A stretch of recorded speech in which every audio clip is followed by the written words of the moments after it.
back and ready than ever. So let's just get into this. Today, I'm talking about Looney Tunes. But this is about the Roadrunner the Coyote, Elmer, a Bugs Bunny. This is about...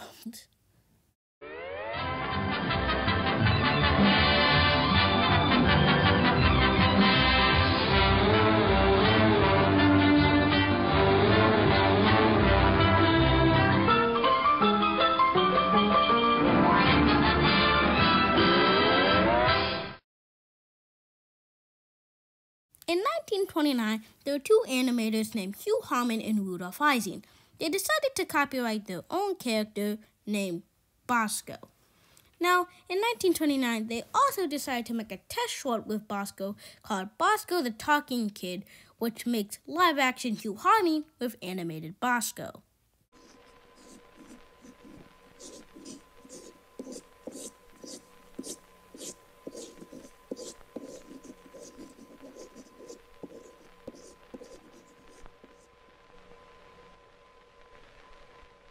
There was one problem.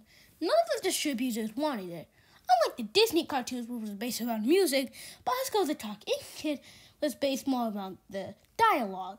They said that they were a little too early to implement talking into cartoon.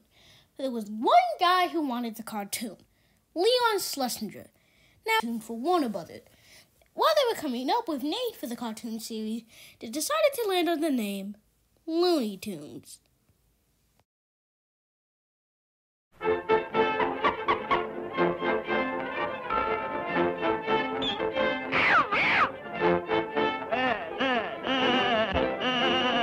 $1930.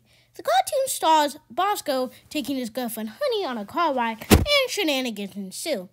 Now, the cartoon was based around the Warner Brothers song "Sinking in the Bathtub" of the same name.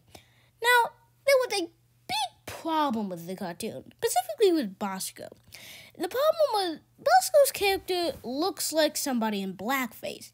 And it didn't help that in the copyright for Bosko, it described him as a little Negro boy. Yikes. But racism aside, the cartoon was a big hit, and Leon Schlesinger ordered more cartoons. But after the 12th cartoon, The Tree's Knees, Harman and Ising decided to split up the workload. One of them would work on the Looney Tunes, while the other one would work on a new series of cartoons. Now, by the 12th short, focus cartoons. But this series of cartoons would be solely based around music. Now, they tried this a year earlier with a series called Spoonie Melodies, but since with the success of Looney Tunes, this would be all in.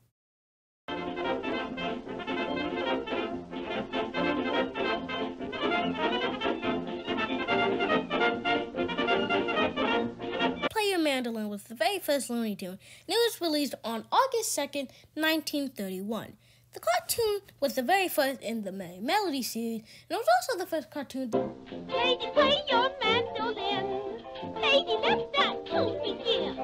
When you sing your song of sin, I'm a sinner too. I'm a sinner too. I'm a sinner too. I'm a sinner too. Now, Bosko could technically get away with acting like Mickey Mouse by being a different character, but Foxy was just Mickey Mouse in a fox costume to cut it out. So they had to come up with a new character, Piggy. Piggy and his girlfriend Fluffy only lasted 3 cartoons. Wow, really creative name, guys. But in those cartoons, the musician Frank Marsalis came up with some of the best timed animated music scenes of all time, in my opinion.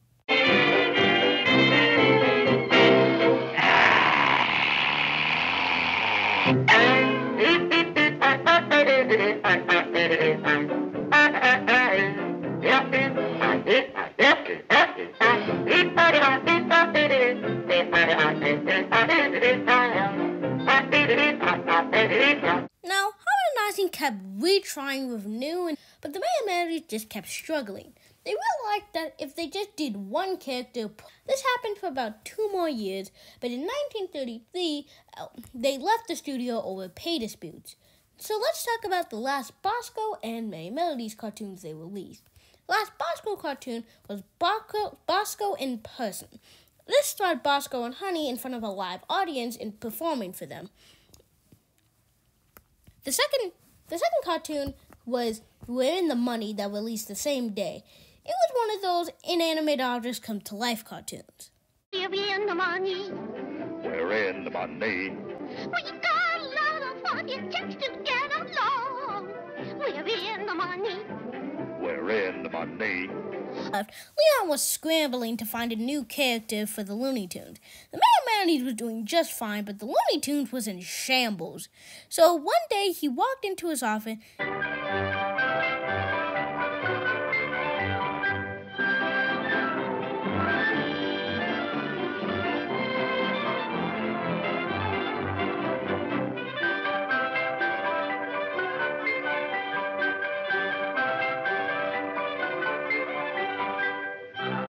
Buddy's first appearance was in Buddy's Day Out. The cartoon is about Buddy taking his girlfriend Honey and her baby brother Cookie on a picnic, and shenanigans ensue.